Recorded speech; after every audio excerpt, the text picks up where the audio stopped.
Are fertility treatments accessible to everyone?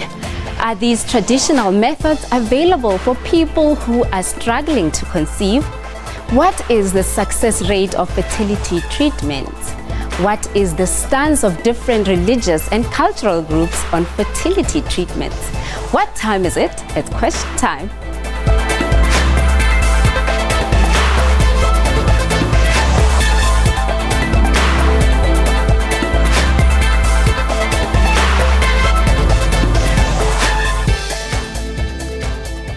Hello and welcome to the show. My name is Bulem Mulbati, standing in for Mpelzedu, and today we're discussing alternative fertility treatments, and today we'll be talking about what are those methods that people can be using as we celebrate Family Day right here on SABC News. Welcome to Question Time.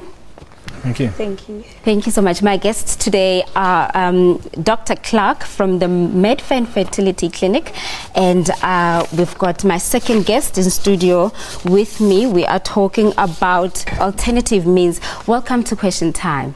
Thank you. Okay, the second time I'm welcoming you guys to the show. I'm sure this topic it can be quite sensitive, just depending on how each and every person is brought up.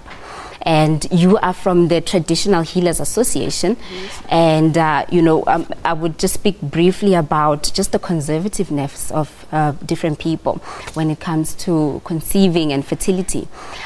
What are the stories that come about when people are approaching fertility from your own experiences? Okay. Let me just start by introducing myself. Please, yes. My name is Nompumelelo Mbalimauka from Traditional Healers Organization. Mm-hmm. When people obviously come to me, mostly will be very shy of talking about how they can't conceive because I'm very young, yes. And I'm a traditional healer. Mm-hmm. So as a traditional practitioner, I deal with traditional medicine. Mm-hmm. So when they come, it's either she or he will just say, yazi nginenkinga angikhoni ugu, or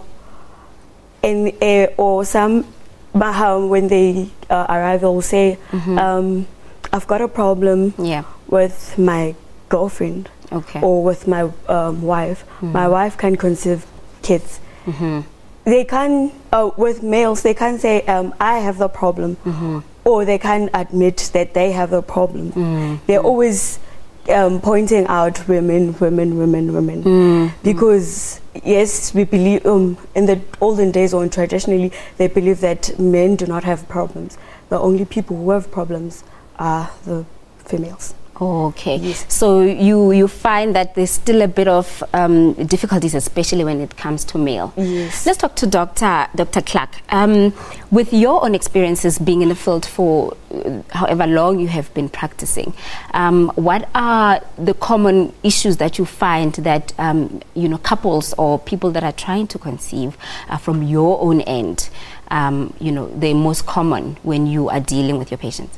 I think a lot of people will present because they've spent a period of time trying to conceive, and in their mind they will have reached a point at which they feel that there may be a problem. So not mm-hmm. everybody is presenting with a specific problem. Yeah. They may have been referred by people who have already started to address the issue. They may even have had treatments in the past, and these treatments have failed to yield a success. So there are a variety of groups that we see. Primarily, we are, in a sense, a secondary or tertiary referral centre. So many of the people will have had some sort of dealings with somebody prior to seeing us. Mm-hmm. Mm. And just from the both of you guys, I'll go back to you, Ms. Mwaga. The fertility treatment, are they actually? This question. Let me start here. The fertility treatments, are they accessible from your own practice, because this is not a public medical practice that anyone can have access to? Can anyone be able to come to you in terms of affordability and all of that when they're trying to conceive? Look, I think in the practice that I work in now, primarily it's a private practice, so there is a cost element. So access, in a sense, is privileged access to people who can afford that service. But that doesn't mean that a lot of what we do is not accessible to the general population through public healthcare. It is. there are limits to what can be done in public healthcare. But in fact, a lot of the basic workup and investigation and interaction that we would have initially with a couple or individuals can be done through, and it's very accessible. Yeah. So, yes, I don't think it's just there are treatments which clearly are exclusive for reasons that are under debate. I mean, in terms of whether they should be more accessible to the general population, but mainly a cost factor. And Ms. Mauga, let's talk about when people approach you specifically. What is it exactly that they are hoping to get from you? So are they specific? When they come to you, do they know exactly how they want you to treat them? Or do you have to figure it out based on each and individual's experiences? Really, some people do expect how to be treated. Like, if it will be a female, yes, she'll be expecting some medication and stuff. Then together as a male, but it differs. It differs because I have to go under consultation first, and then I have to ask them several questions on whether how did they try, or how many times did they try having a baby. And obviously traditional herbs, we've got our antibiotics, we've got our cleaning thingies. With females, it's always the fallopian tubes being blocked, but with males we get different things. The sperm count is low, they having low sex drives and things like that. Okay, yes. And let me just ask, while we're still talking about the different types of treatment, one can just easily Google and how to conceive and the most common practices. I mean, people must have heard of IVF and how people can try to conceive, the non-traditional way. Let's talk to you directly about this now. Okay. What are the success rates when it comes to how you have treated issues of fertility? Out of 10, I can rate it 7, because mostly I had successful things, or I had seen people successing with these medication we give. Okay, so they have gone on to have kids, and yes. You can say this and so and this and this. Okay, well, I mean, we've got a whole 20 more minutes to discuss more. Dr. Clark, let's talk to you about I mentioned earlier, just now about IVF. What are other ways that people can come to you about? You did say treatment is specific based on each and individual's experiences. Well, we had quite a fascinating discussion actually before the show, just discussing the different approaches, and there's a lot that can be done prior to. I mean, in vitro fertilization or assisted reproduction is really the, I guess the end of the line in a sense of treatment. It's a treatment which involves removing the eggs from the female, fertilizing them on the outside, and culturing embryos in the laboratory, and then replacing the embryos into the womb. But before that, there are other methods of which, the starting point is a thorough assessment, investigation, examination, and then really trying to optimize people. If there are areas that are a problem, such as a medical disorder or specific issues, you will want to try to correct those. And there are many things that can be done for males and females, both correcting sperm issues and for example, ovulation issues in a female or whatever. And then there are treatments such as artificial insemination, which would be putting the sperm into the womb at the right time of the month. I mean, to be honest, there are 3 routes to falling pregnant. One is natural conception through some form of optimization, maybe inducing ovulation.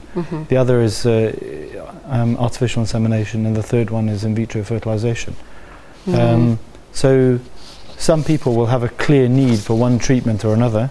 Others may go through a series of treatments, and if those treatments if those treatments don't work, then they may move on to the next. But we have a very clear idea of what our expectations should be in terms of success. Let's take a quick break, Doctor.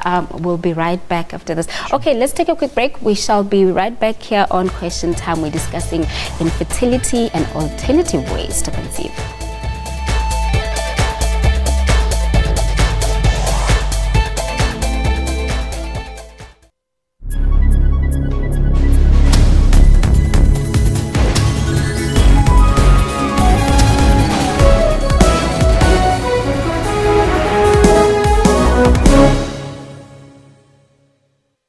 This Ford Cougar thing is becoming a hot potato for them, excuse the pun. US carmaker Ford has finally admitted that a fault is causing some of its Ford Cougar SUVs to catch fire, and it also formally issued a recall in South Africa. Ford needs to take accountability. We'll work with our dealers and try to come up with a way that satisfies them.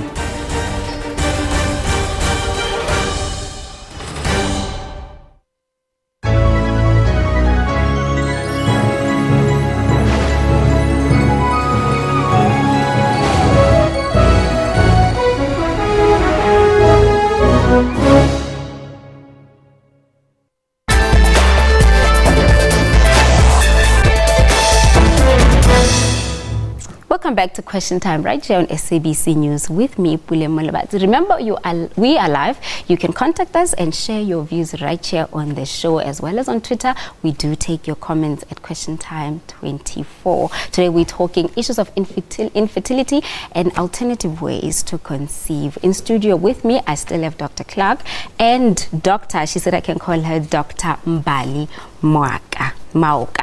Okay, guys, so earlier on you spoke about different ways to conceive, and you said it just differs based on how you treat patients. But I want to ask now, is it more expensive when you treat a male for conception or when you treat female, or it depends on the cases? I think it's very difficult to talk about cost when it comes to fertility, because one thing we see very commonly is that people will present with a particular issue or an idea of what their issue may be, and then when you start investigating you find out that there can be mixed problems, and you may end up having to treat both parties, even though you've thought that maybe only one person was involved. So cost is a very difficult area to discuss with in a meaningful way, in my opinion. And with you, Mbali, you can correct me here if I'm wrong. Are your means of treating fertility affordable, based that we're using traditional medicine, and of course it is tested, it's gone through the right processes, to treat? Would you say for you found that people actually find it easier in terms of costs to come to you? Yes, people find it easier to come to me, and it's not expensive. It's just less. How much are we talking here, approximately? Let's say, the highest you can go when you approach someone like yourself. The highest you can go is like 300, 350. Okay. Yes. Not forgetting that we work, I'm working with people, and people have their complaints. We do not have many, you should, account situations of a person coming and say, I don't have money. Okay, we do have a caller on the line. Just hold on a second for me. Jabulani, welcome to Question Time. Thank you very much. I just want to ask a question from the doctor. Not the traditional one. What I want to ask is this. For example, let's take you go to the doctor, and the doctor inform you that you are not actually infertile. But what we can do so-called, what do we call it, this thing? You can say it in your language. What thing? I mean, you can do the artificial insemination. Yes. Yes. But you found that actually your spermatozoa was stored for a period of long time in the refrigeration. And after a period of 2 years, then they use the spermatozoa. I just want to find, is it not advisable to inform the person who wants to do that process to say that you must get the fresh spermatozoa so that you can able to impregnate the other actual partner? Doctor, did you hear that? First of all, there are two doctors, so I wasn't sure which doctor you wanted. Which doctor do you want to speak to, Dr. Clark or Dr. Mbali? Dr. Clark. Yes. I didn't hear it totally clearly, but I think that what the gist was whether it's better to use fresh sperm or sperm that's been stored in some way or there's been a delay. Clearly, in most situations, it is far better to use fresh sperm. Even if that sperm is being used for artificial insemination, we prepare the sperm fresh, although we can freeze sperm and use frozen sperm. And the same with in vitro fertilization. You can use fresh sperm, you can use frozen sperm, but where possible, then fresh sperm would be preferable in most cases.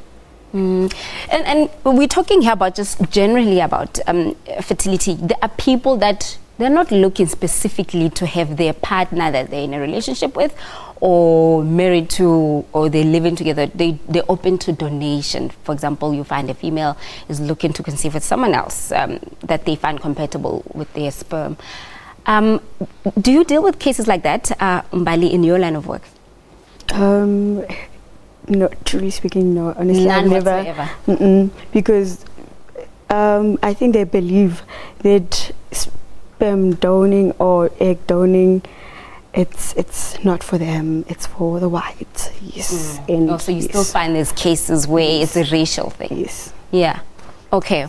So let's speak to doctor then, because I'm sure you treat all patients from different races. Am I correct? Yeah, absolutely. I mean, there's no racial divide in the profile of patients that come along to the clinic. And with the black patients, or maybe just any other race apart from the white race that come to your clinic, you know, what's the process when they're looking for donation of sperm or an egg, and someone just comes and says, you know what, I would like to have a baby. I actually, who knows, I don't even have a child.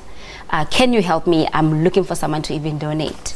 Yes, so basically there will be people, might be single individuals who might want to conceive, and they'll want to access, for example, donor sperm if it's a single female, and they will go through a process of, again, taking a history and examining, making sure there are no medical issues, psychological assessment if it seems necessary, counselling that's appropriate, and then they have access to donor sperm, which is generally, for example, we have a donor sperm bank in our own clinic, and there are other donor sperm banks, and they will have access to the profiles and choose an appropriate match. And in many cases, they might go through a process of, if they are healthy, artificial insemination, and with good success rates. I think one thing we haven't mentioned, which is absolutely key here, and that is that the age of the female is probably the most important factor that determines fertility success. I understand it's not the topic for today, but it's key. And a lot of the people that we see who might be in that situation are people who may have concentrated on other things, and then they reach a point in life where they feel that time is not on their side, or all sorts of scenarios. So age is really important, and if we can get a message out there today, don't leave it too late. Let's put a pause to that, Doctor. Mary from Umtata, welcome to the show. Hi, yes, I've got a question for Dr. Clark, please. Okay, go ahead. Dr. Clark, I would like to find out if you have already tried different fertility treatments, and you've done IVF maybe a couple of times, and it was unsuccessful. How many times can a person try it before they stop? And secondly, would you then advise that the person goes to a different clinic, or should I continue with the same clinic that already has my history? This is a really very good question. It's a complicated question to answer, but in general, obviously one would want to be take a lot of sort of detail as to why the treatment's being done, where the treatment may have not succeeded, or why it might have not succeeded as related to the eggs or the sperm or the embryos or whatever it happens to be. Correct whatever you can. We know that the success rates of treatment are maximal the first 3 times. So for natural conception, the first 3 months that people try to conceive will be the highest success rate. The people who have least problems will get pregnant quickly. The ones that have a problem will stay without conceiving, and the graph becomes a little bit flatter in terms of success after about 6 treatments. Having said that, where a treatment is not working, we want to know why and if there are things that we can correct. Basically any fertility treatment at this point in time is really using the same egg, the same sperm, the same womb as nature. So our success rates are a return to nature. And success is a really interesting topic, because people's idea of what success means, when you ask them, what's your expectation? And they go, well, 90%. And you go, but nature's maximal success rate for a natural conception under the age of 35 might be 20% per cycle. Okay, so I think there's a lot of education involved, setting of expectation, and reviewing. So it's difficult to say when to give up, but certainly it does not sound like this is the time to stop trying. A lot of people, the callers that we've had so far, Mbali, have asked to speak to the doctor. The questions have been directed to Dr. Clark. Do you still find that, there's still a lot of bridging of the gap between society right now with advancing of technology, knowledge, and just the changing of times, and just how society also has been just being brought up to believe in terms of perception and all of that? I mean, you're in Johannesburg. It's all types of people, different backgrounds. Just how practical are the means of conceiving when we approach a traditional healer like yourself? Can you rephrase your question? Yes. Can a lot of people, be open to the idea of, what, I want to go to Mbali and say, Mbali, this is my problem of fertility. Can you assist me in this way? Forgetting how we've all been brought up or socialized. You can correct me if I'm wrong. There's still a small fraction of people in society who's still very strict about tradition and using traditional medicine, and you find there's also a certain number of people who say, I've seen it work, I've seen it on TV, fertility treatments, IVF, all of these commonly known ways, they work. I'm not going to go to a traditional healer. Do you even do you have ways where you teach people about how you can be of assistance? Yes, because mostly when people come, they won't just talk about fertility problem. It will take a process of them saying, knowing that religious or traditionally,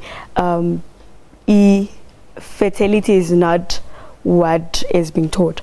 But umuntu mageza, or a person if comes and asks for assistance, I do help people with their fertility issues.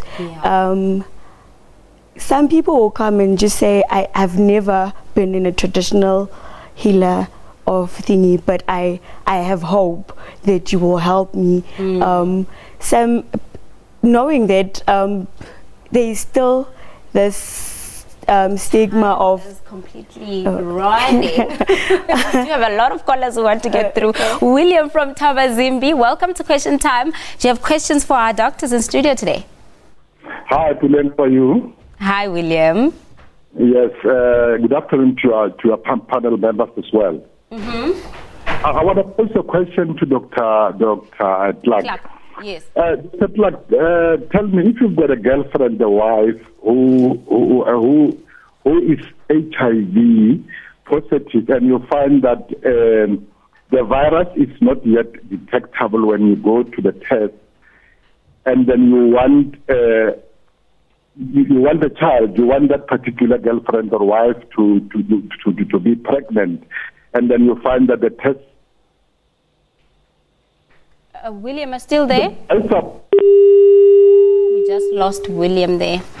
We've lost William, but he was talking, he said briefly something about HIV, being HIV positive, or, any situation like that, and having to decide that you actually want your partner to have a baby with. Let's talk about that, actually, just generally about when one person in a relationship is HIV positive and the next one is negative. What's the conception when they come to you to say, help us conceive? So in this day and age, HIV is a very manageable condition, and people who are well managed on medication live very healthy lives. So we're able, our main concern is obviously if there is a discordance, maybe one of them is HIV positive, the other is not, then the issue is trying to minimize infection risk either to themselves or to a subsequent offspring. But we use all types of methods in terms of HIV couples, including insemination and in vitro fertilization. And there's a lot of data to suggest that really very well controlled people who have even natural intercourse under the right circumstances can safely conceive. So it's a complex area, it's a common part of what we do, and there are very few people we cannot help in that way. We've unfortunately run out of time, Dr. Clark and Dr. Mbali. But remember, Dr. Clark is from the Medfen Fertility Clinic and Mbali Mwaka is from Traditional Healers Association, should you need to communicate with them more. As for me, from Question Time, that's all we have time for today. Until then, goodbye.